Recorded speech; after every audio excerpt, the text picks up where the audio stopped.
अस्सलाम वालेकुम नाज़रीन, जी के वेब टीवी के साथ मैं हूं आपका मेज़बान ज़ुबैर कुरैशी। नाज़रीन, दिन भर की ताज़ा तरीन खबरों के लिए लॉगिन करें www.greaterkashmir.com।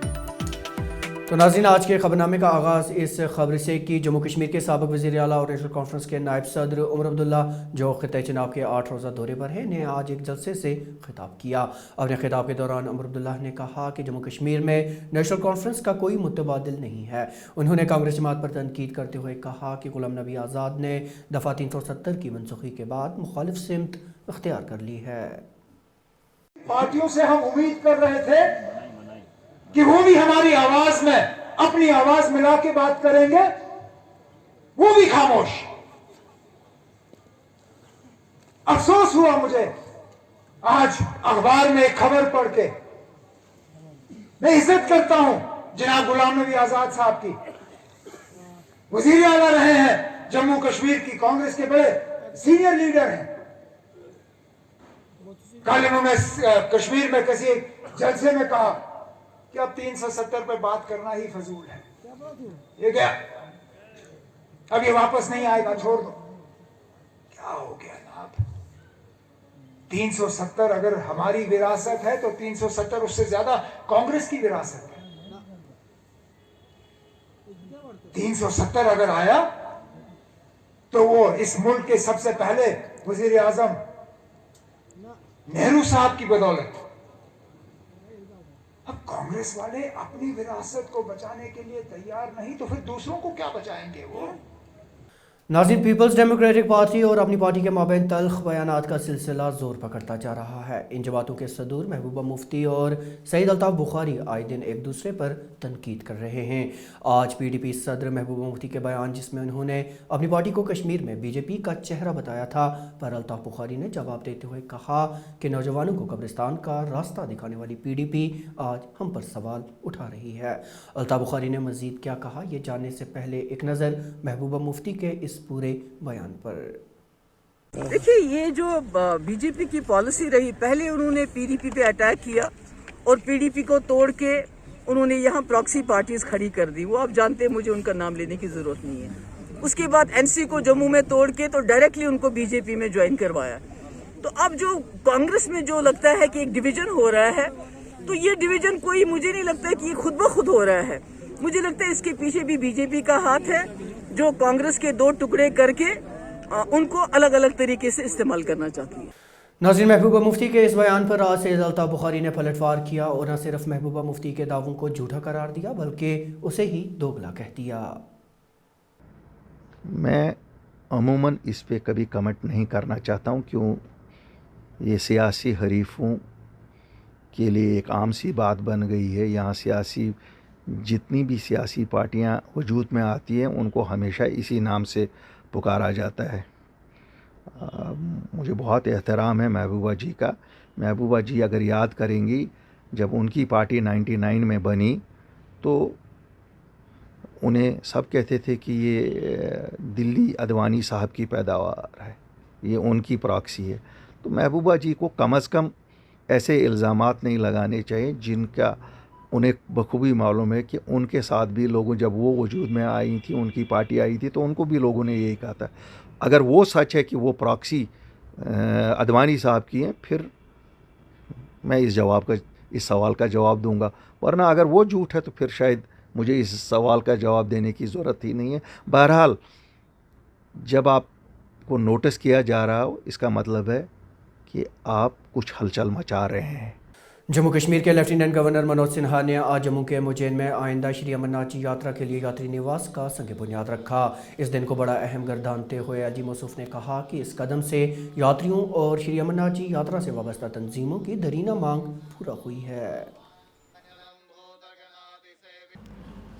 श्री अमरनाथ जी के पावन भूमि, उनके धाम से संबंधित इस महत्वपूर्ण एवं पवित्र व्यवस्था से जुड़े सभी लोगों को मैं आदरपूर्वक नमन करता हूं। आज जो भवन बनाया जा रहा है, जैसा एडिशनल CEO सिंह साहब ने बताया, ये श्रद्धालुओं की सुविधा का माध्यम तो बनेगा ही, मुझे लगता है कि सेवा का भी एक अवसर श्रद्धालुओं के लिए जम्मू कश्मीर प्रशासन को पर्याप्त प्रदान करेगा। नाज़रीन, पाकिस्तानी निसार ख़वातीन ने आज श्रीनगर में प्रेस कॉन्फ्रेंस के दौरान सरकार से एक बार फिर मुतालबा किया कि उन्हें शहरी हुकूक दिए जाएं या फिर पाकिस्तान भेज दिया जाए। इन ख़वातीन का कहना था कि वो साल 2010 में कश्मीरी अस्करियत पसंदों की आबादकारी पॉलिसी के तहत कश्मीर आई थी, लेकिन अभी तक उन्हें शहरी हुकूक नहीं दिए गए। उनका कहना था कि दस्तावेज़ात न होने की वजह से वो पाकिस्तान अपने वालिदैन और रिश्तेदारों के पास भी नहीं जा सकती। इन ख़वातीन ने आज एक बार फिर सरकार से मुतालबा किया कि या तो उन्हें शहरी हुकूक दिए जाए या फिर पाकिस्तान भेज दिया जाए।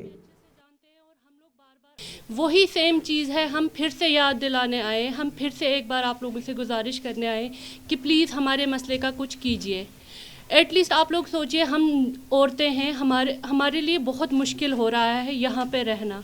अब हम लोग यहाँ पे डर रहे हैं, जो यहाँ के हालात हैं, जो यहाँ पे हो रहा है, हम लोग वो देख के अपने घरों से बाहर नहीं निकल पा रहे। हम खुद नहीं आए, आप लोगों ने हमें लाया है। हम आपकी गवर्नमेंट से रिक्वेस्ट कर रहे हैं कि प्लीज़ आप लोग एटलीस्ट हमसे बात कीजिए। अगर कुछ भी है आप लोग सामने आइए। हम लोग एडीजी को लेटर लिख रहे हैं, गवर्नर को लेटर लिख रहे हैं, लेकिन हमें कोई रिप्लाई, कोई आंसर ही नहीं कर रहा। आप हमें बताइए हम किधर जाएं। जम्मू कश्मीर पुलिस ने आज श्रीनगर में क़याम अमन के लिए एक मैराथन का इनेकाद किया, जिसमें लगभग 100 से ज़ायद नौजवानों ने शिरकत की। मैराथन का आगाज़ झीले डल के किनारे नेहरू पार्क से हुआ, जो निशात बाग में जाकर अख्तिताम पजीर हुआ। इस मौके पर SP ईस्ट तनुशरी ने मीडिया से बात करते हुए कहा कि जम्मू कश्मीर पुलिस ने हमेशा नौजवानों को खेलकूद की सरगर्मियों में शामिल करने के लिए पहल की है।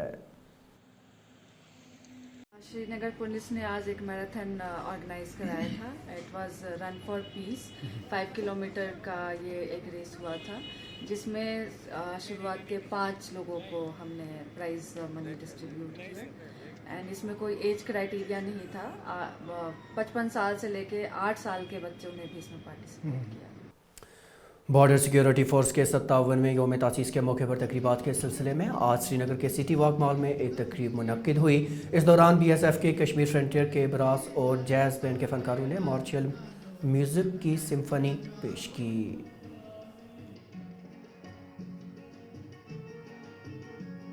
शहर श्रीनगर के सिटी वॉक मॉल में बने बच्चों के लिए मखसूस गेमिंग एरिया को आज एक तकरीब के दौरान आवाम के लिए वक्फ किया गया। इस मौके पर PhD चैम्बर के चेयरमैन बलदेव सिंह रैना और दीगर तजारती बरादरी के अफराद मौजूद थे। शहर श्रीनगर में बच्चों के लिए इस तरह के इकदाम की सताइश करते हुए बलदेव सिंह रैना ने कहा कि नौजवानों को इस तरह के इकदाम में पेशकदमी करना होगी। सो बेसिकली आज इनाग्रेशन है, हमने जो the pavilion gaming zone start किया है, आज उसका इनाग्रेशन है। द पवेलियन के बारे में मैं बताऊं, it is we can say it was a dream project for us. We used to, हमारे बचपन की मैं बात करूं, when we used to go to some gaming zone outside Kashmir, so we always used to dream कि यार हमारे कश्मीर में हमारा अपना कुछ ऐसा हो, हमारे कश्मीर में ऐसा कुछ हो, सो दैट कि हमें बाहर ना जाना पड़े टू हैव सच फन और टू डू सच एक्टिविटीज़। कभी किसी ने इनिशिएट नहीं किया ऐसा कोई बिजनेस प्लान जहाँ पर आप बच्चों को थोड़ा सा एंजॉय करा पाए। आप हमारे कश्मीर में ज़्यादा से ज़्यादा आप बुलवाड़ ले जाते हैं, कितना आजकल का youth they want adventure, they want fun. आप उनको बुलवाड़ भी ले जाते हैं, वहाँ पर they play on their smartphones. So हमारा ये एक ड्रीम प्रोजेक्ट था और अल्हम्दुलिल्लाह टुडे आज हमारा एक ये सपना पूरा हो गया। जैसा कि आप जानते हैं, कश्मीर में रिक्रिएशनल फैसिलिटीज़ या एडवेंचर गेम्स की बहुत ज़्यादा कमी है। हमारे बच्चों को विंटर्स का वेट करना पड़ता था दिल्ली, बॉम्बे, जम्मू वगैरह जगहों पे जाने के लिए। But now as Adnan said, this was a dream project. हम बचपन से जाते थे बाहर, वहाँ पर बोलिंग भी होती थी, वर्चुअल रियलिटी गेम्स भी होती थी। उसी कॉन्सेप्ट को हम कश्मीर में लेकर आए हैं ताकि कश्मीर के बच्चे रिक्रिएशनल एक्टिविटीज़ में एनग्रॉस हो पाएँ। यहाँ पर ज़्यादा एक्टिविटीज़ है नहीं, जैसा कि अदनान ने सही बोला, यहाँ पर हम बुलवार्ड जाते हैं या वहाँ घूमते वगैरह हैं, मगर बच्चों को इनग्रॉस करने के लिए आजकल बहुत कमी है। वो कमी पूरी करने के लिए हम ये गेमिंग जोन लाए हैं। And this is just the beginning. We are going to add certain more games that are going to be world class games, world class art games. और बहुत ही बिजनेस में इन्होंने बुलंदियाँ छुई हैं और आज इन्होंने जो नया वेंचर एक बच्चों के लिए जो यहाँ की ज़रूरत है, क्योंकि अगर हम देखें हमारे बच्चों के लिए गेमिंग जोन की बहुत बड़ी प्रॉब्लम थी यहाँ पे, और इन्होंने उसका सोल्यूशन दिया। क्योंकि हमारे बच्चे घरों में बैठ के बिल्कुल ही जो हालात रहे हैं और जब कोविड रहा और छुट्टियाँ जब हो जाती हैं तो बच्चों के खेलने का कोई क्योंकि बाहर बड़ी ठंड होती है तो मैं इनको मुबारकबाद दूंगा कि इन्होंने अपने जो यहाँ के बच्चों के लिए बहुत बढ़िया काम किया और उनके लिए जो गेमिंग सेंटर लेके आए हैं, और कुछ मशीनें इनके पास ऐसी हैं जो अभी इंडिया में नहीं है। मैं सारे लोगों को बोलूँगा कि एक बार यहाँ पे आके विज़िट करें और अपने बच्चों का उनको गेमर्स की तरह लगाएं। नाज़रीन, आपको बता दें कि जीके वेब टीवी का ये खबरनामा ग्रेटर कश्मीर की ऑफिशियल वेबसाइट पर दस्तयाब है। साथ ही आप इसे यूट्यूब, फेसबुक, इंस्टाग्राम और ट्विटर हैंडल पर भी देख सकते हैं। अपने साथी ज़ुबैर कुरैशी समेत जीके वेब टीवी की पूरी टीम को दीजिए इजाज़त।